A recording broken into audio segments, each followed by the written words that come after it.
Assalamualaikum warahmatullahi wabarakatuh. Selamat pagi.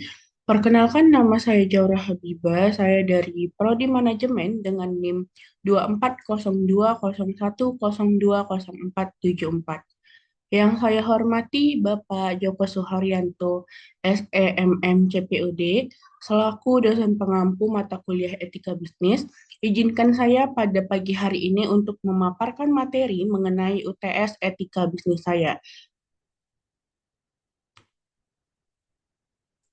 Baik, topik pembahasan yang akan saya paparkan dalam UTS Etika Bisnis saya ini mengenai produk yang overclaim, di mana saya akan menganalisis suatu artikel mengenai produk skincare yang diklaim berlebihan atau overclaim terkait manfaatnya.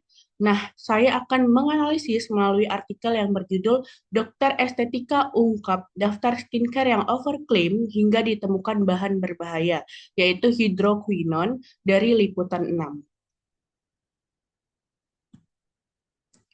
Baik, pertama sekali mengenai pandangan saya mengenai praktik overclaim dalam industri skincare. Nah, saya tidak setuju dengan praktik overclaim ini dikarenakan industri skincare itu harus dibangun di atas fondasi kejujuran, transparansi, dan komitmen terhadap keselamatan konsumen.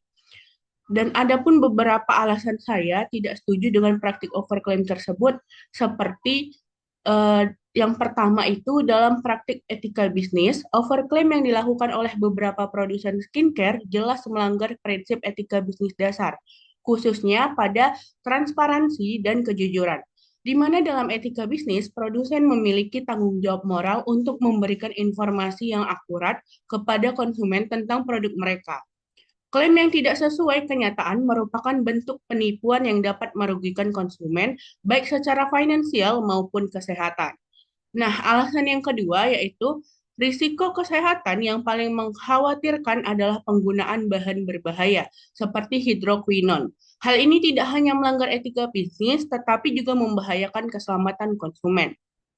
Alasan yang ketiga, tantangan industri lokal ironisnya, di mana praktik ini tuh tidak hanya merugikan konsumen, tetapi juga merusak reputasi industri skincare lokal yang sebenarnya memiliki potensi besar untuk berkembang secara profesional dan bertanggung jawab.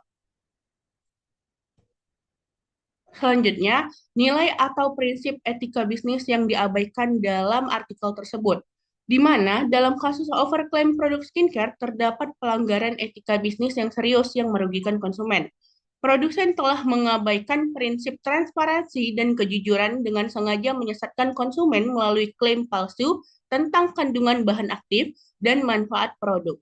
Penggunaan bahan berbahaya seperti hidroquinone menunjukkan prioritas keuntungan di atas keselamatan konsumen yang merupakan pelanggaran etika dasar dalam produk kosmetik.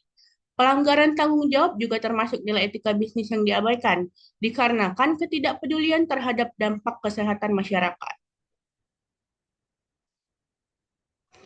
Selanjutnya, dampak dan solusi terhadap konsumen. Nah, dampak terhadap konsumen sangat signifikan, mencakup risiko kesehatan jangka pendek dan panjang, kerugian finansial, serta hilangnya kepercayaan terhadap industri skincare lokal. Praktik semacam ini mencerminkan pengabaian tanggung jawab sosial dan integritas bisnis, di mana produsen memanfaatkan ketidaktahuan konsumen untuk mencapai keuntungan maksimal. Dan solusi yang diperlukan meliputi pengawasan ketat dari lembaga terkait, pemberian sanksi hukum yang tegas, edukasi konsumen, dan pemberlakuan standar etika yang lebih ketat dalam industri kosmetik. Di mana pada akhirnya overclaim produk skincare bukan sekedar pelanggaran hukum, melainkan perusakan fundamental terhadap kepercayaan publik dan potensi ancaman serius bagi kesehatan masyarakat.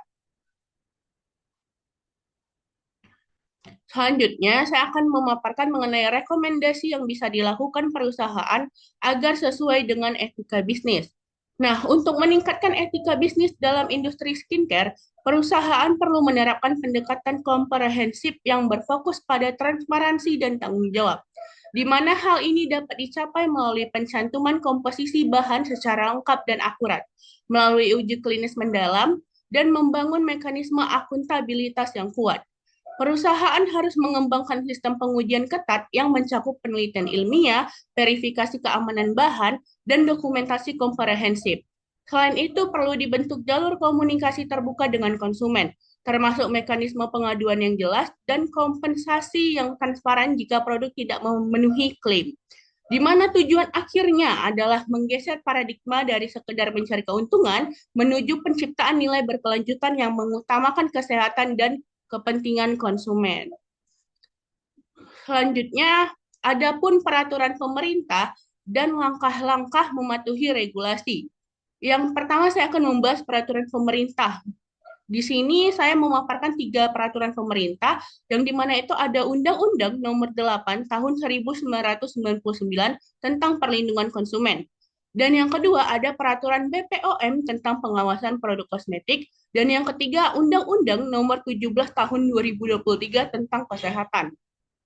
Selanjutnya, saya akan memaparkan mengenai langkah-langkah mematuhi regulasi.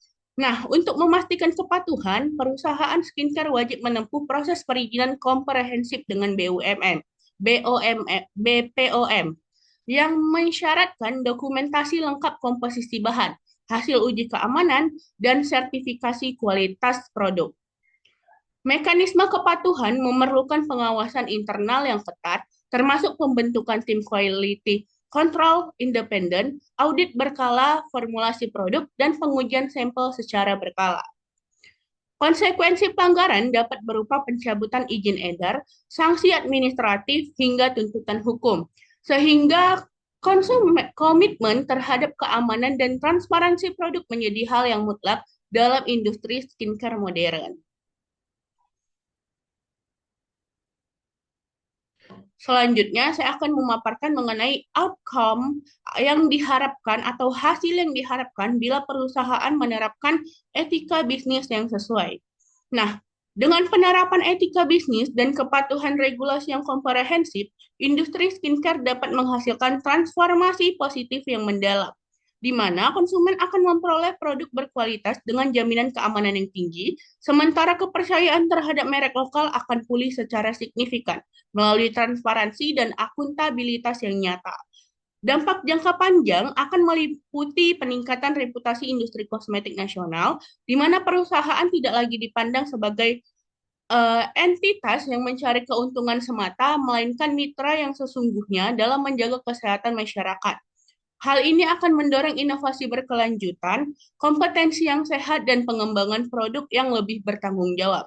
Pada akhirnya, penerapan etika bisnis yang kuat akan menciptakan ekosistem industri skincare yang lebih bermartabat, di mana kepentingan konsumen menjadi prioritas utama dan bukan sekadar komoditas untuk dieksploitasi. Baik, dari pemaparan materi saya mengenai UTS etika bisnis terhadap suatu artikel mengenai produk yang overclaim, berikutlah daftar pustaka atau referensi dari pemaparan saya pada pagi hari ini. Baik, sekian pemaparan presentasi saya mengenai UTS etika bisnis saya, yaitu topik pembahasannya tadi adalah mengenai produk overclaim, yang dimana saya menganalisis salah satu artikel mengenai produk overclaim tersebut.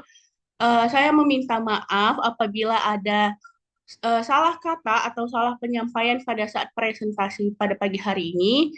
Dan saya juga mengucapkan terima kasih kepada Bapak Joko Suharyanto, SEMM CPOD. Terima kasih, Pak. Wassalamualaikum warahmatullahi wabarakatuh.